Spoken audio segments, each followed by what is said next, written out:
Hi everyone, welcome back. This is Caitlin from Grassfed Girl. We're so excited. We have Chris Donahue here with us today. He's going to be sharing his carnivore and keto journey. He's the Carnivore Keto Coach on Instagram, and we're so glad you're here, Chris.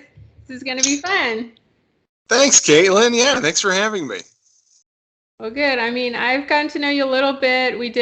I did your podcast, which is Mind, Body, what is it? Breakthroughs, mind, Mind, body, Body break. Breakthroughs. Okay, yeah. That was really good. I mean, you guys focus more on kind of the mental aspect, I feel like, more than the motivation, more than just the weight loss or the health component. I mean, of course, mental is a huge part of health. Um, but I think in our culture, weight loss is the focus for everyone, and then the rest of it, oh, we'll figure that out, I guess. Right? Right, right. Absolutely, and of course, diet is the lion's share of it. But there are a lot of mind, body strategies, things that you can do to help and support your overall, health goals, and just change the programming. It's like so many of us are on autopilot. And it's about getting in there and just changing the way that you view things and your perspective, and developing different health rituals in your life that'll just carry on for the long-term changes. Well, I mean, that's what's so interesting about your story, which I want to get into, is that, how you shifted from, the path you were on. And so that must have taken a lot of mental fortitude. So tell us a little bit about your story and how you got, how you're going down one path towards, you know, probably disease and health problems and shifted to what you're doing now. Absolutely. Well, yeah, I was a pretty sick guy.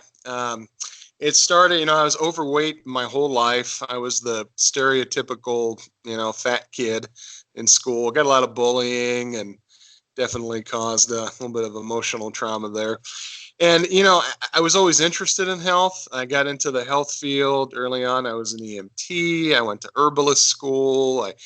And I really started on a personal journey to find an answer for myself. As I was helping other people, my own weight continued to deteriorate. I got bigger and bigger and sicker. And, I was always looking for health from without. As an herbalist, I was always sure we were going to find that magic berry in the Amazon that I could just take, and just my weight would instantly melt away and all my problems would go away. Never found it. And I tried every diet under the sun. I mean, I did the weirdest stuff looking back. I was a vegetarian for a time, for about a year and a half. I did all kinds of cleanses and juice fasts and extended fasts. I did like medical shakes. I did about 3 months of eating baby food, Oh which, my gosh. yeah, that didn't work. I don't know. Pudding and mashed bananas isn't exactly a great diet strategy. So, it's not like I wasn't trying, but gosh, I was just hungry all the time and just could not seem to turn off the hunger and, unlock all of the fat stores that I had. My weight kept ballooning up. I wound up over 500 pounds. I'll Wow. actually never know how much I weighed because the scale I had stopped at 500 pounds. It just said error. And I was like, yeah, it's a pretty big error. I've made a mistake somewhere along the way. Um, my health problems got more and more serious. I had very high blood pressure. I was on medication for it. I had kidney stones. I had gout, diverticulitis. The diverticulitis got really bad, and I wound up actually a couple of years ago in the hospital for a week with a perforated colon. My Oh wow. colon burst. Yeah, I was very lucky that it didn't turn septic. They had me on very heavy antibiotics. I was this close to emergency surgery, and the doctors at that time told me that it was a virtual certainty that I would have to have all or at least part of my colon removed. I would have to be on a bag for the rest of my life. And that was kind of that was a low point. That was a wake up call. I remember just lying in the hospital bed thinking, wow, this is my life now. I'm going to have a bag. I'm essentially disabled. I couldn't walk. I couldn't walk from one side of the room to the other without being very, very short of breath. I was never diagnosed with heart failure, but I really believe I had the early stages of it. Incredibly short of breath all the time. My legs would swell to like gigantic proportions. I would get cellulitis, really bad infections in my legs, constantly going to the emergency room for infections. And I was desperate, and I said, all right, there's an answer out there. I don't know what it is. You don't know what you don't know. It's not in any of the sphere that I've looked into, but it's out there. And so I just kept on the hunt, and it was right around that time that I started reading about these crazy carnivores online and looking at some of the zero carb groups and seeing just amazing stories of healing. And, I think somewhere deep inside, something started to stir. A little flicker of hope came back. And I was like, wow, that's something I might be able to do. So I was like, all right, well, let me try it. 30 days. I'll give it 30 days. I won't die. Probably won't get scurvy in 30 days. Let's see what happens. So, long story short, I did 30 days. And in 30 days, I lost about 45 pounds. And Wow. yeah. And not only that, but like everything cleared up. And when I say everything, it's been more than a year and a half now. I've never had a symptom again of diverticulitis, kidney stones, gout. I'm off all of my medication. Blood pressure is perfectly normal without medication. I used to take allopurinol to prevent gout. I'm off all of those meds, and I'm in the best shape of my life. I'm down 220 pounds and That's amazing. counting. Yeah, and that's with lean muscle gains. I've been working hard to add a lot of lean muscle, and I'm able to walk. I'm actually doing my first 5K in about a month on Labor Day, and it's completely transformed my life. I'm able to fully participate in my life now, and I feel like I've come out of a tunnel. I've come out of a tunnel mentally, cognitively. I didn't realize how depressed I was. I was very depressed for 20 years. I mean, I had just very worst case scenario thinking, I guess, is the best way that I describe it. There was no molehill that I couldn't turn into a mountain, and the smallest thing was always up. It's this absolute worst case scenario, and that's just completely gone. I don't think that way anymore. I actually think, what's the best that can happen, and I look forward to possibilities and to things actually working out. And so it's just been from A to Z, top to bottom. It's just been a complete transformation. And now my passion is just to help other people that are in that same position, not just with their weight, but certainly with their weight. People that are, I help a lot of people that are over 400 pounds and thinking Okay. about getting gastric bypass and just really having a lot of problems with their health. People who are having issues like, diverticulitis and digestive and autoimmune conditions. And then, like you said, just, the mindset piece, people who are just stuck in their life. Nevada Gray, my podcast co-host, and I, she's, the paleo pharmacist. We just have a passion for helping people like to reinvent themselves. We're not stuck. We can finish strong. The second half of our life can be amazing, and we've learned some things along the way. We've had some experiences, and a little smarter than we were when we were in our 20s. So we're just we're having a really, really good time with it. And I've been doing health coaching. I went back and got certified as a hypnotherapist, so I've added that into my practice, and just kind of helping people to just kind of retrain their brain and think of things a little differently. And so it's been a whole lot of fun. That's amazing. I mean, because most people at that stage would just give up and say, it's over, or, I'm just going to be bedridden, or, something like that. So, I mean, so you didn't, most people you meet on carnivore have come from keto or paleo. Did you not, you just went straight in?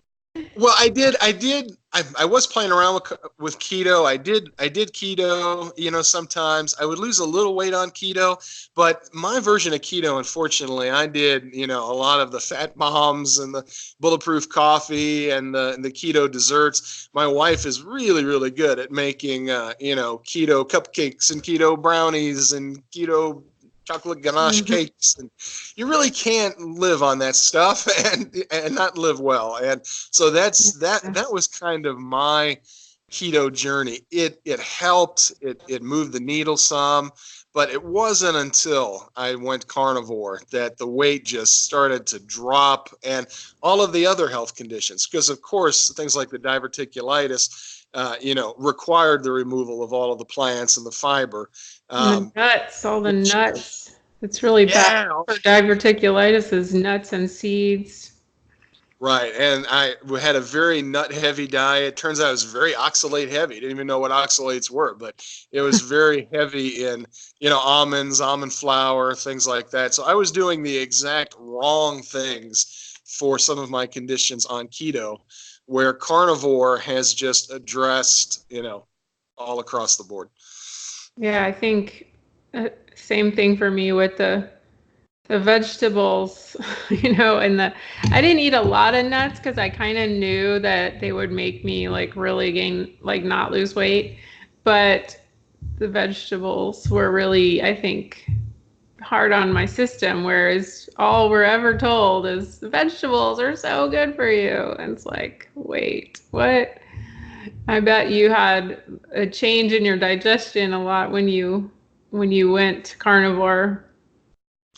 I did. My digestion was horrible. Again, you don't realize how bad it was until you get out of the tunnel. But looking back, I mean, I either had loose stools or constipation. I mean, it was one or the other. I had a lot of urgency in my bathroom, habits. There's a lot of emergencies, disaster pants. Just being honest here. That was pretty frequent. I was very flatulent.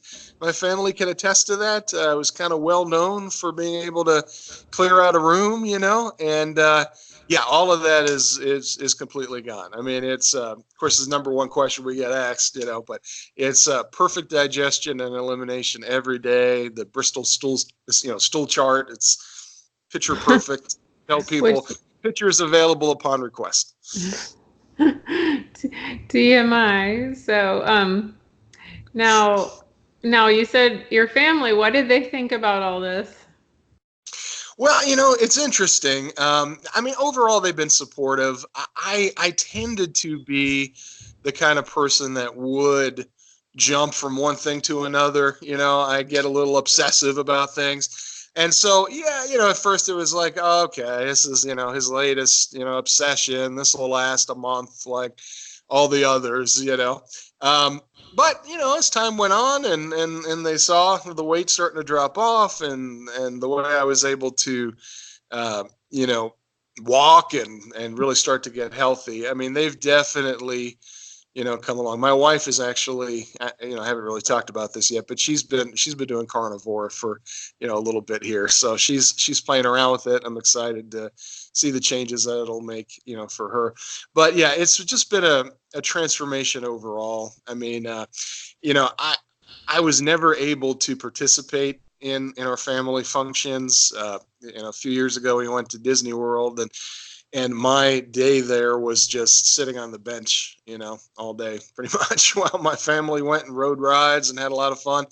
But last year, after all of the weight loss, we went to Disney for 5 days, and Caitlin, we opened and closed that park from 7 Wow. a.m. to midnight every day. I walked the entire park back and forth.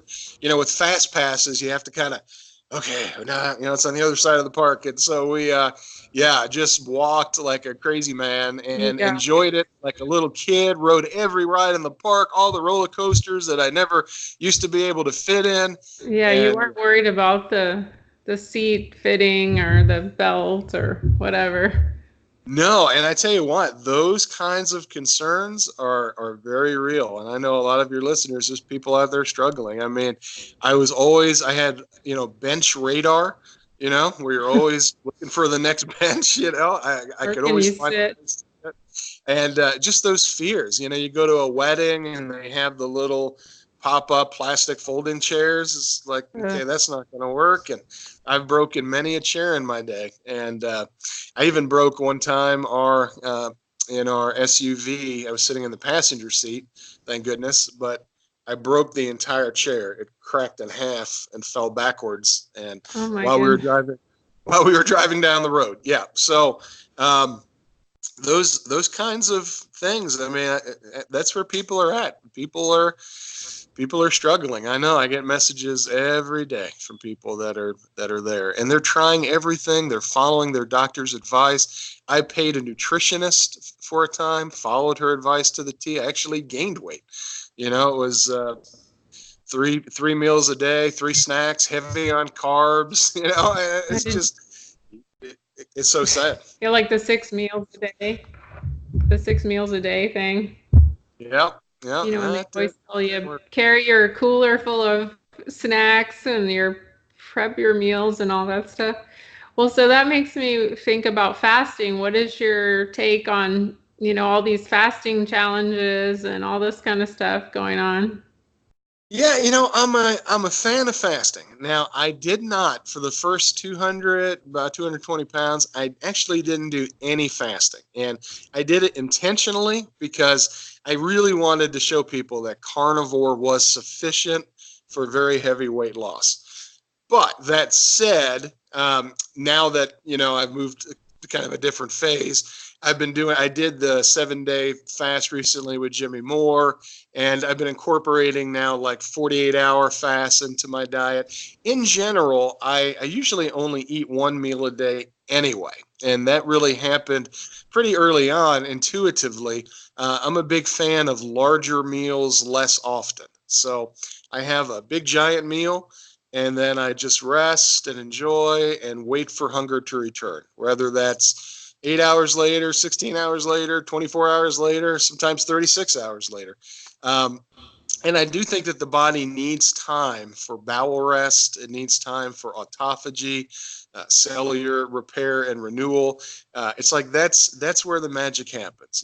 That's where the fat stores are going to be burned, the old cells are going to be cleaned up, the protein, even in the brain, the amyloid plaques that can help lead to Alzheimer's, things like that. It's like we need those periods of repair. They're just as important. So it's kind of how I do it is whatever I'm doing, I go all in. So if it's time to eat, man, I eat, and I go to Fogo de Chao and I eat 6 plates of meat, and I really enjoy.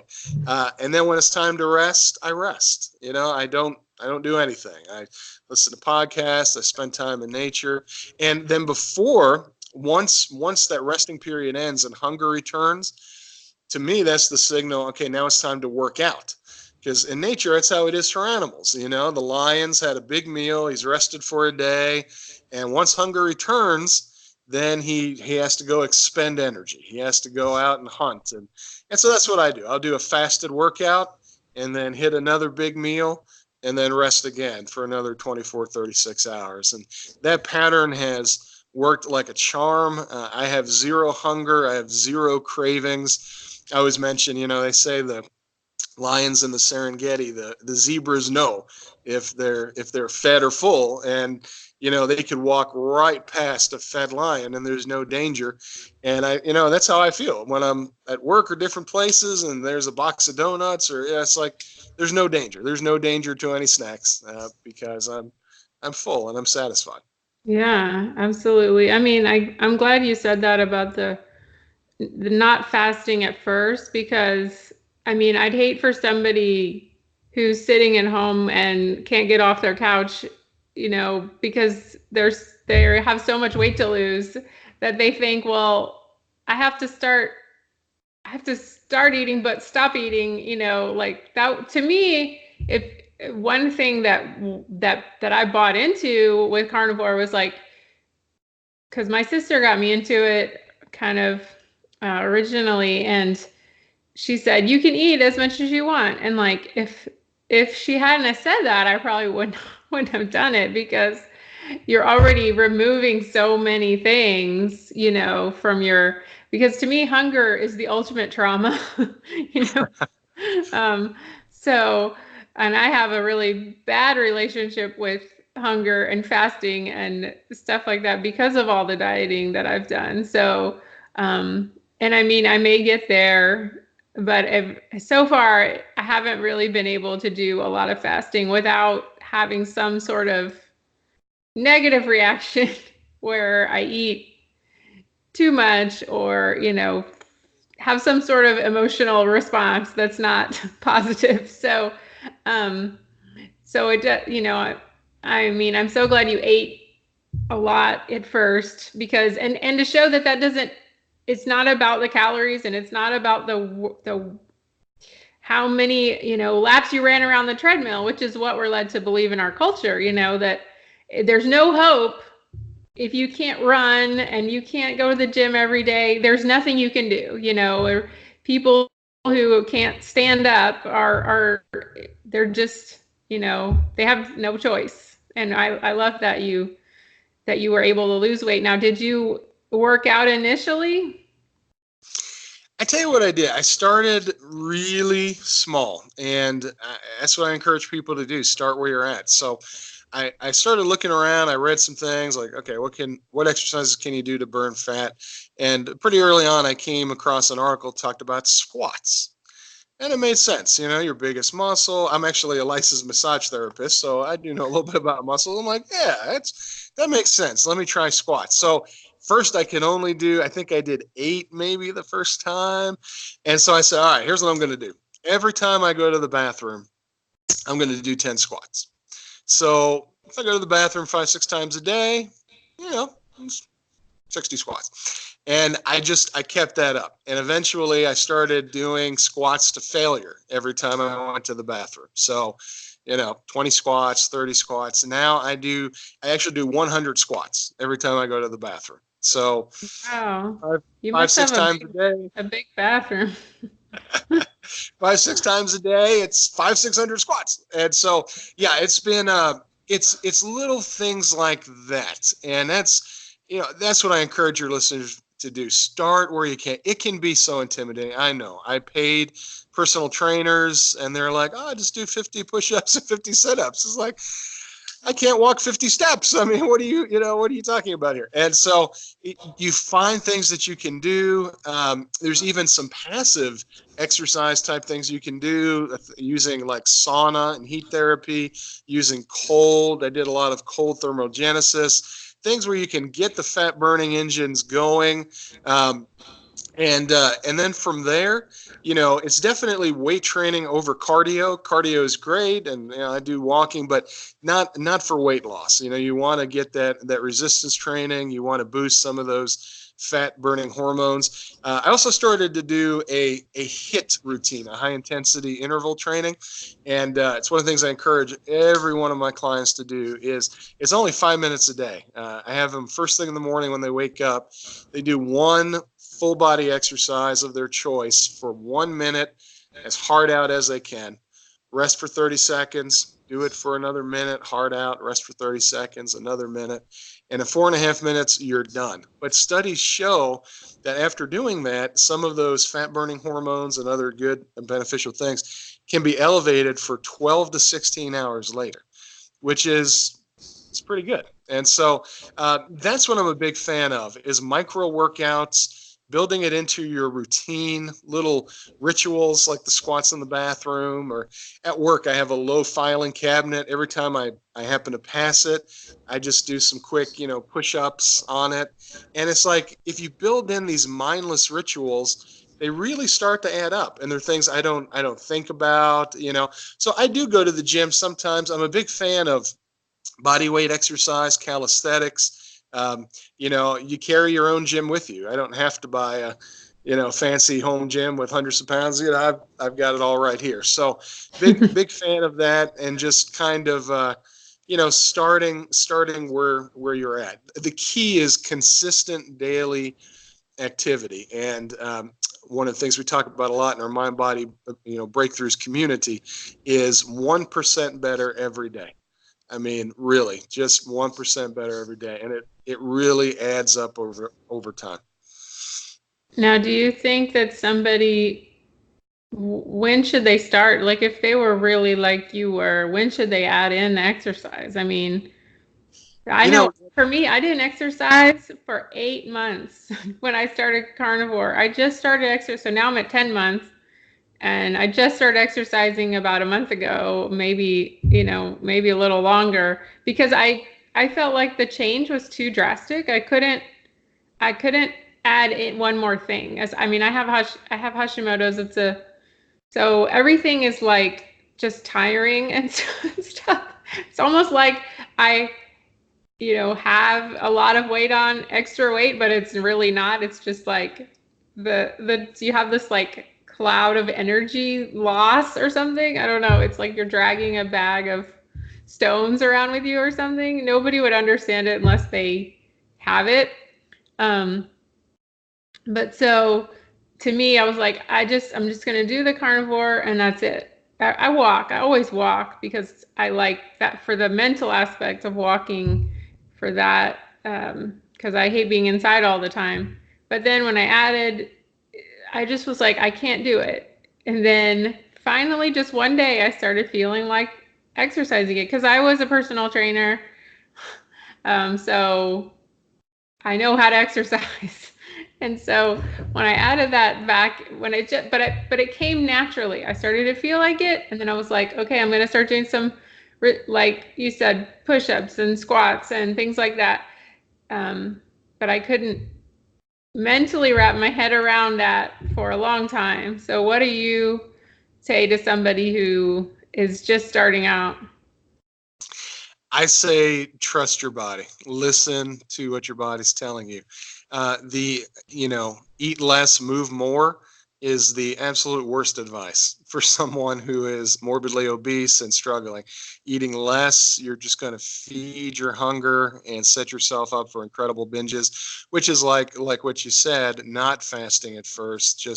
I encourage people that are new to carnivore, just be a carnivore for 30, 60 days. Don't worry about it. You just eat meat, enjoy. If you're coming from restricted dieting, you may put on a couple of pounds. You may have to do some rebuilding and things like that.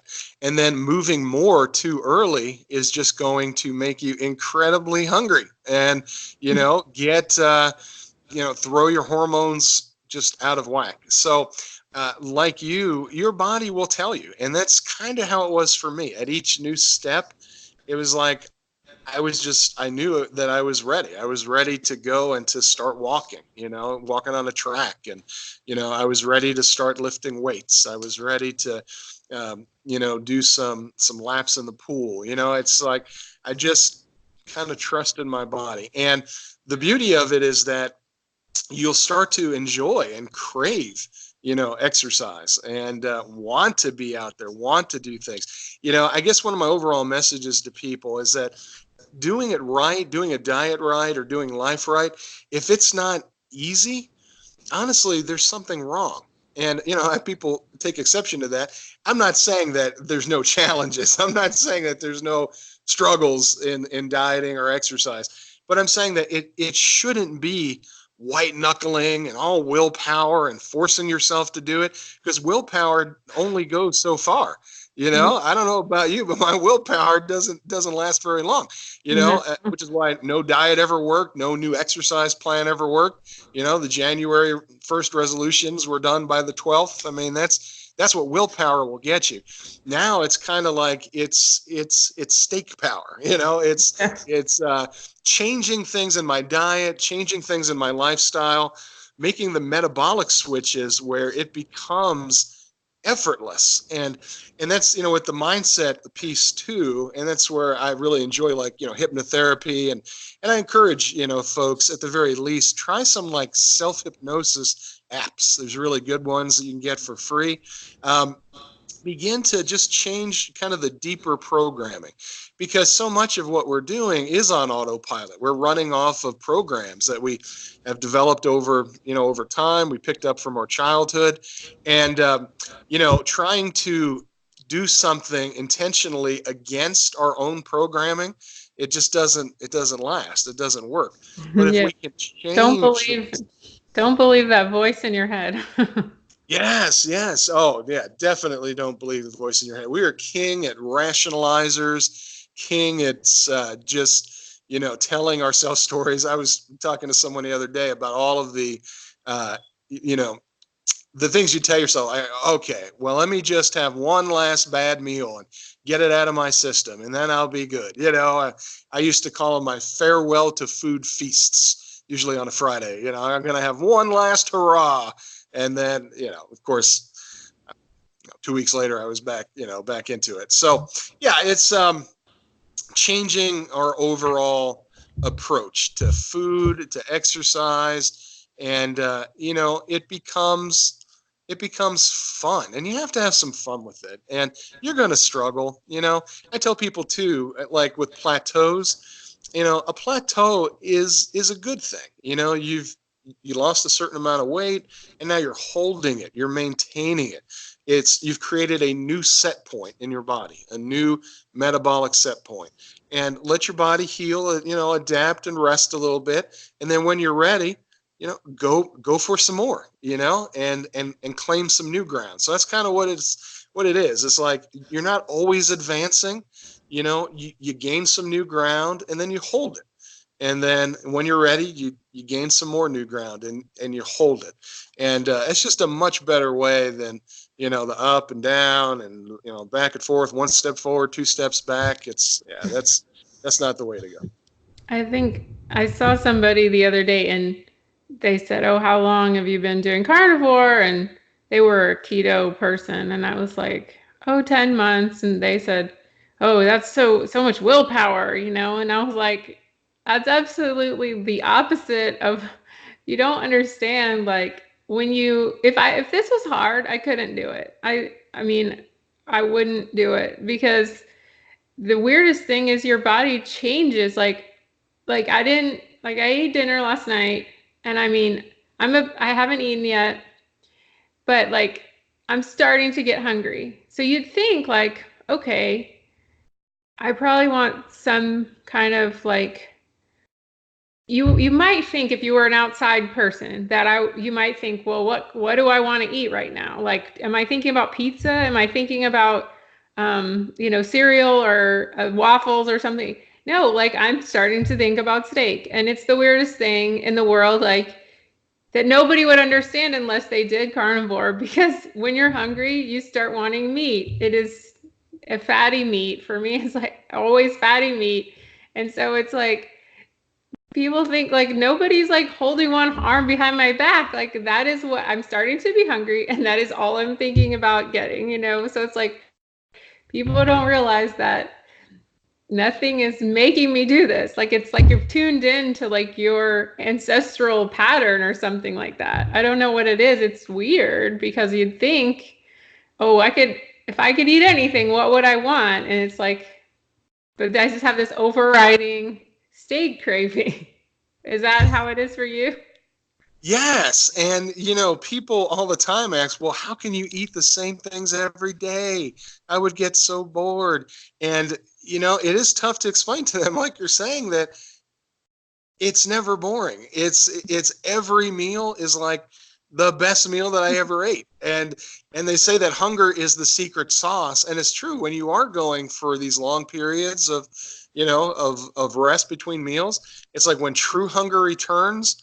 I mean, like you said, you want that meat, you want that ribeye, you want that nice fatty cut of steak, and it tastes amazing. It's the best thing that you ever had.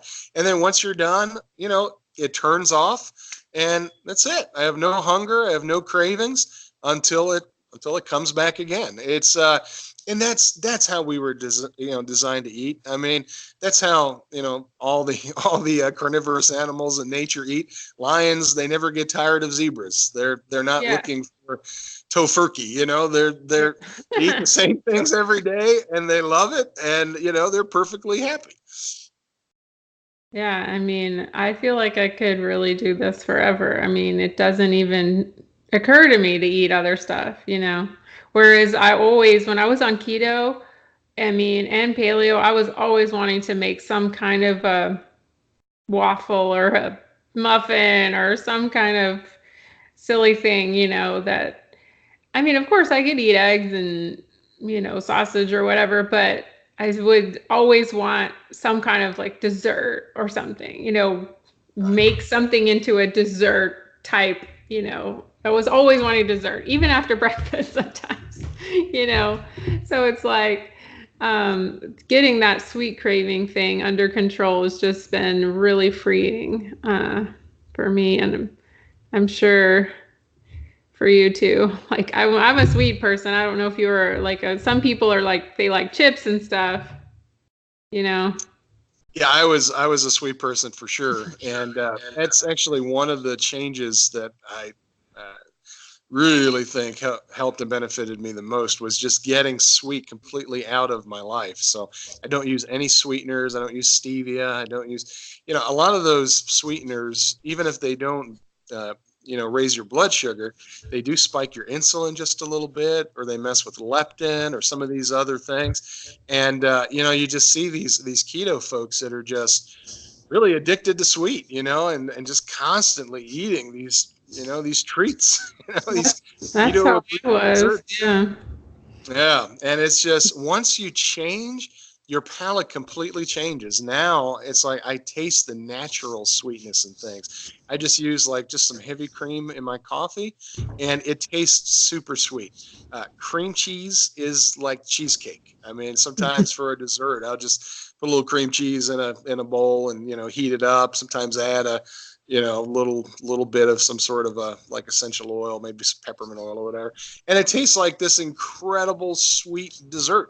And sometimes my family might taste it, and it's like, what is that? That's gross, but it's and uh and just the natural flavors of I do drink some like herbal teas, and it's amazing how the wonderful complex flavors. I never experienced any of that. Everything I ever drank tasted like stevia, whatever it was. It Yeah. tasted Yeah. exactly the same. And so it's kind of been fun to refine your palate and to taste different things, or even different types of meats taste incredibly different, or taste the natural sweetness in like liver. And I've been eating just a little bit of liver. I'm not I'm not an organ guy by nature, but I do believe it's certainly helpful. I don't believe it's necessary, but I believe it's helpful and beneficial. So I've been playing around with some of that. But just to taste like the natural sweetness in liver and different things, it's amazing. It really is. Yeah, I mean, even plain coffee. Like last night, I drank a decaf coffee at Starbucks, just with nothing in it. Um, is I found that dairy really stalls me out. I can't, and can't stop eating it. Um, but and just to taste that deep flavor of the coffee is like, um, but if I'm at home, I make a little tiny bulletproof coffee, but I really limit the amount of ghee. I put ghee in it. I put just a little bit, and then I whiz it up, and it's really good. But I don't put any sweetener or anything in it. I put a little tiny bit of vanilla and maybe Mm, some nutmeg essential oil. And right. that's really, and I put gelatin in it too. So it's like my treat in the morning, but it's not sweet. So it's like, um, now what I was going to ask you about is, so what is your meal like when you do finally get ready to eat? What is your kind of makeup of a meal? So I still, for whatever reason, I guess just maybe our acculturation or what we're used to, I still enjoy like a side. So I have like a steak and a side, or a big thing of ground beef and a side. Most of the time, my sides is sardines. I make this thing, I call it crack sardines. They're great. They're addictive. A lot of people that I've turned on to them are like, oh man, these are amazing. So basically I fry sardines in butter. And then right at the end, I add a little bit of cream cheese, some hot sauce, and some Redmond sea salt. And it just, oh, they're so good. So I'll have those on the side, or maybe some sausages, or maybe some eggs. I kind of do one skillet wonders often. So, cast iron skillet, and like maybe three sections. One section will be a steak or ground beef, and then some sardines, and then maybe some eggs, or a sausage link or two. And since I'm just having usually the one meal a day, it's one pretty good, pretty hefty meal, 2 to 3 pounds. I've weighed it occasionally just, for fun. It's 2 to 3 pounds. Sometimes it's 4 or 5 pounds. I try to eat intuitively, kind of trusting my body. There's times where I am drawn to more fat, and there's actually times where I want something a little leaner. And so occasionally I'll have a chicken breast, or I'll have like a strip steak or a sirloin or something without a lot of fat on it. And I have been playing around with the organs. I can eat chicken livers now. I don't know if they count, but I fry them up in some butter. And That's all I eat. I mean, I can eat any of them, but I think if I'm alone, not I'm if my husband's around, we can grill some beef liver out on the grill. But if I'm home alone, I'm not gonna make beef liver. So I'll eat chicken livers just like sautéed, or I just made a pate recipe. I made a video last week, so oh, nice. and it's just salt. You really don't need all that other stuff. I mean, you can put it. So I put both options, if you want to put rosemary or whatever. Or yeah, rosemary and thyme and stuff like that. But you also don't have to either. That's really good. I mean, if you put it on a boiled egg, or and I found a couple of jerkies that were almost no sugar, and so you can dip your jerky in the pate. That's pretty good. Nice. I'll have to try That's it. good you eat sardines, because so many people, I think, are grossed out by them. And, that's kind of like that whole that's literally nose to tail if you eat a whole sardine. So, Right. and do you eat the ones with the skin and the bones and stuff? I do, yeah. I mean, I buy all different kinds, but I don't mind. I don't mind the bones, the skin, the tail, the heads, the eyes, whatever. It's all good. And I think that part of the things with sardines is that people just think that, okay, well, I have to eat them right out of the can. It's like, no, I fry them up. I do, really interesting things with them. Yeah. Sometimes if I don't like the really whole sardines, I make them kind of like chicken wings. I fry them up in butter and hot sauce, and serve them with some, like, some homemade blue cheese dressing. And it tastes like chicken wings, but it's made of sardines. Oh, So I've made yeah, you a can dip be with creative. it before. I put um, some like garlic and stuff and made it into a dip in the food processor. It's pretty good, a sardine dip. Yeah. Um, Also, patties. I make patties yeah, I out of made that. sardine or salmon. Yeah. I crush up some pork rinds. I put that in there with an egg and some Parmesan cheese, a little bit of seasonings, and then like fry it up in some bacon grease. Oh, it's amazing. That's great. Yeah, I mean, because sometimes I know I like fish, especially if I'm not like super hungry, I'll eat fish. Then I'm like, okay, it's like a snack, kind of. Right. Um, Yeah. so, well, let's just give some people some words of encouragement and advice. And, what would you tell a new person who's maybe scared to get started?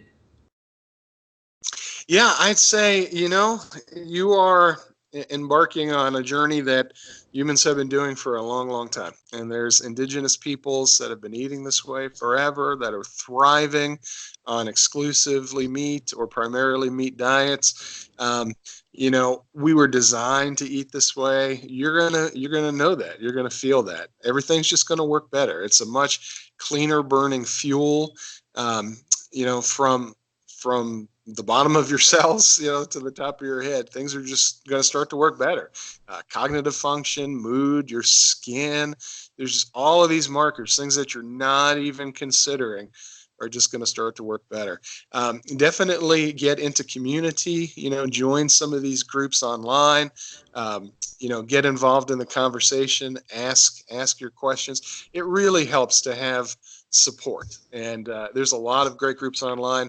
Nevada Gray and myself have a group, Mind Body Breakthroughs. It's a free Facebook group, and that group is diet neutral. Everyone's welcome, but we do focus a lot on carnivore and keto diets, and we actually do like a micro challenge every month. Always want to be growing and expanding. So we're different types of things. We've done like minimalism challenges with finances, and just view it as an overall lifestyle change. This is not a diet. You're not on a diet. You're changing your life, changing your relationship with food, and I'd also encourage people get back to nature.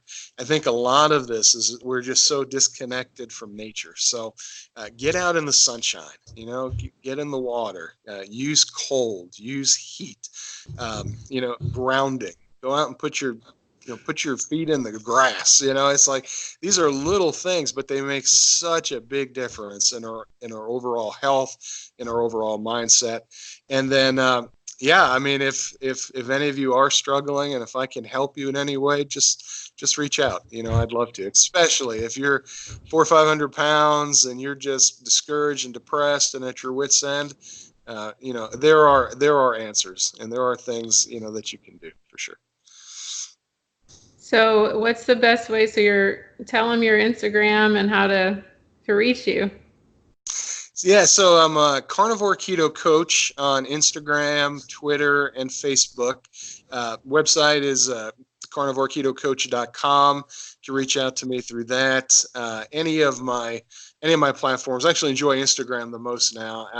I'm late to Instagram. I started on Facebook and Twitter, but it's coming along, and I really enjoy it there.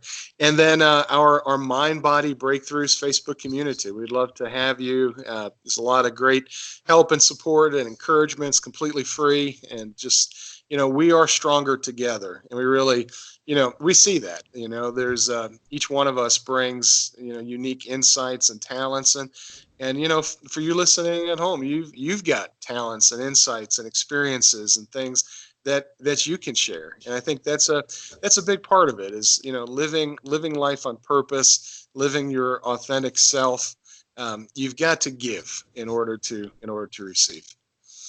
Absolutely. And I think what's so great about your story is seeing how some people, they might see somebody on the internet who's just ripped and in short shorts or whatever, and they're like, oh, well, I could never do that, so I won't start. But like seeing your story, and like you're not maybe 100% where you want to be, but you're so much better health wise and everything. And I mean, you've lost over 200 pounds. I mean, it's amazing. And so I think seeing somebody who is embracing the journey and just starting, and not comparing your journey to,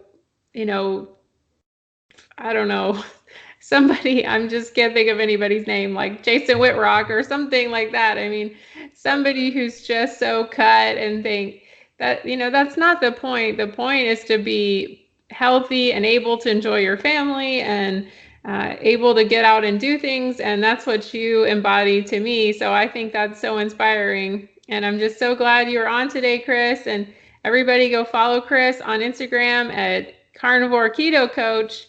And it's just been wonderful talking with you, Chris, and we will keep in touch. Talk to you soon. All right. Thanks a lot, Caitlin. Have a good day. Bye-bye.